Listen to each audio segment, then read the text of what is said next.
அஸ்ஸலாமு அலைக்கும் வரஹ்மத்துல்லாஹி வரகாத்துஹு.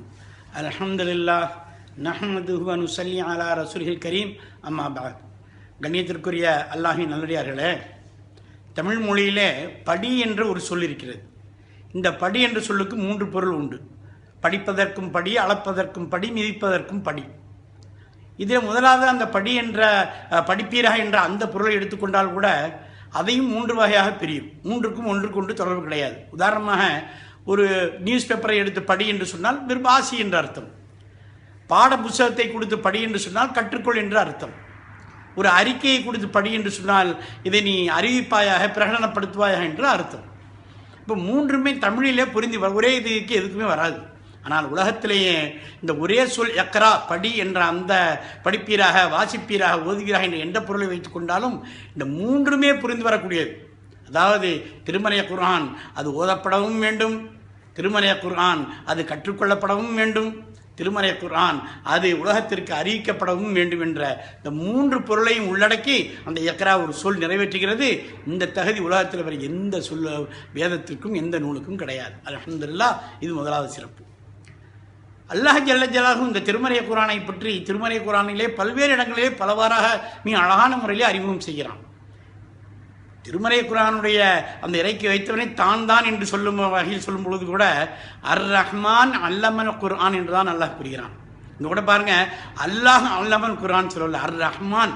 ஏனென்று சொன்னால் திருமறை குர்ஆன் ரஹ்மானிடமிருந்து ரஹமத்தாக வந்திருக்கிறது என்று அந்த ஒரு விளக்கத்திற்காக அர் ரஹ்மான் அல்லமல் குர்ஆன் என்று குறிப்பிட்டிருக்கிறான். மற்றொரு இடத்தில் அல்லாஹ் கூறுகிறான், ரஹமத்தில் முஃமினீன். எப்படி கண்மணி நாயகம் ஸல்லல்லாஹு அலைஹி வஸல்லம் அவர்கள் ரஹமத்தில் ஆலமீன் படைப்பினங்களுக்கெல்லாம் அருட்படையோ இந்த திருமறை குர்ஆனை பற்றி கூறும்பொழுது ரஹமத்தில் முஃமினீன், மூமின்களுக்கு ரஹமத்தாக இருக்கிறது என்று இந்த திருமறை குர்ஆனை அறிமுகம் செய்து வைத்திருக்கிறான். அது மட்டுமல்ல, முதலாவது பக்கத்திலேயே கண்ணியத்திற்குரியவர்களே, நாம் சூரா பக்ராவுடைய முதல் பக்கத்திற்கே வாருங்கள். அலிஃப் அஊது பில்லாஹி மினஷ் ஷைத்தானிர் ரஜீம் பிஸ்மில்லாஹிர் ரஹ்மானிர் ரஹீம் அலிஃப் லாம் மீம் ஸாலிகல் கிதாபு லா ரைப ஃபீஹி ஹுதல் லில் முத்தகீன். இப்போ இந்த வசனத்திற்கு சற்று ஆழ்ந்து கவனிக்கணும். நீங்கள் மீண்டும் குர்ஆனை திறந்து பாருங்கள்.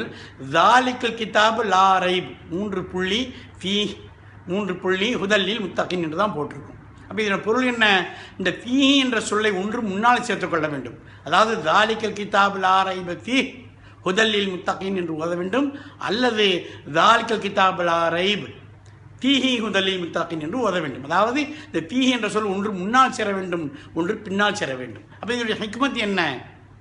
ஒரே கல்லிலே 2 மாங்காய். அல்லாஹ் ஜல்ல ஜலாலுஹு இந்த ஃபீஹி என்ற சொல்லை 2 பக்கமும் வகிக்க வேண்டும் என்ற அந்த பொருள் வரும்பொழுது திருமறை குர்ஆனிலே 2 வகையாக அறிமுகம் செய்து வைக்கிறான்.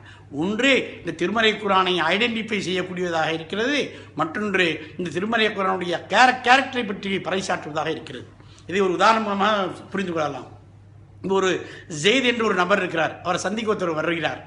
அப்போ அவர் வரும்போது காரணம் கேட்கணும். ஏன்னு சொல்லி, இல்லை அவர் நல்ல ஒரு அறிவாளி என்று நான் கேள்விப்பட்டேன், அவர் நான் விளக்கம் கேட்பதற்காக வருகிறேன், ஆனால் எனக்கு ஜெயித் என்பது யார் என்று தெரியாதுன்னு ஒருத்தர் வருகிறார்.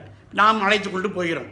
இப்போ அந்த ஜெயிதை பார்த்தோம்னா அவர் சொல்கிறோம், சந்தேகம் இல்லை இவர் தான் ஜெயித் என்று சொல்லும் பொழுது நாம் ஜெயிதை அடையாளம் காட்டுகிறோம். மற்றொரு வகை, இவர்தான் ஜெயித், இவரிடம் எந்த சந்தேகம் இல்லை என்று சொல்லும் பொழுது இந்த ஜெயித் நல்லவர், அறிவாளி தான், இவரிடம் எந்த விதமான சந்தேகமும் கிடையாது, இவர் பரிசுத்தமானவர், நல்லவர் என்று நாம் அவருடைய கேரக்டரை பற்றி பறைசாற்றுகிறோம். இப்போ அதே மாதிரி இந்த குர்ஆனிலே அலிஃப் லாம் மீம் ஸாலிகல் கிதாபு லா ரைப ஃபீஹி என்று சொல்லும் பொழுது இது வேதமாகும், இதில் எந்த சந்தேகமும் இல்லை என்று அந்த குர்ஆனுடைய கேரக்டரை சொல்கிறோம். ஸாலிகல் கிதாபு லா ரைப், சந்தேகம் இல்லை, இது வேதமாகும் என்று சொல்லி ஃபீஹி ஹுதல்லில் முத்தகீன், இதில் நேர்வழி இருக்கிறது. அப்போ முதல்ல அந்த ஃபீஹி என்பதை ஃபீஹி என்றது முன்னாலேயே சேர்க்கும் பொழுது அந்த குர்ஆனுடைய கேரக்டரை சொல்கிறது. இந்த ஃபீஹி என்பதை தனித்து பின்னாடி சேர்க்கும் பொழுது இந்த குர்ஆனை ஐடென்டிஃபை செய்கிறது என்பதும் இதில் வரக்கூடிய ஒரு மிக அருமையான ஒரு சிறப்பான அம்சமாக இருக்கிறது. அது மட்டுமல்ல, இன்னும் சில குறிப்பிட்ட சுவாரஸ்யமான விஷயமாக சொல்வதாக இருந்தால், அல்லாஹ் ஜல்ல ஜலாலுஹு 36 சூரா யாசீனுடைய 36வது வசனத்திலே அல்லாஹ் சொல்கிறான், இந்த உலகத்திலே 3 வகையான படைப்புகள் எல்லாவற்றையும் நாம் ஜோடி ஜோடியாக படைத்திருக்கிறோம் என்று அப்படி சொல்லக்கூடிய இந்த வசனம் இருக்கக்கூடிய சூறாவின் எண்ணும் இந்த வசனத்தில் எண்ணும் ஜோடியாகத்தான் இருக்கிறது.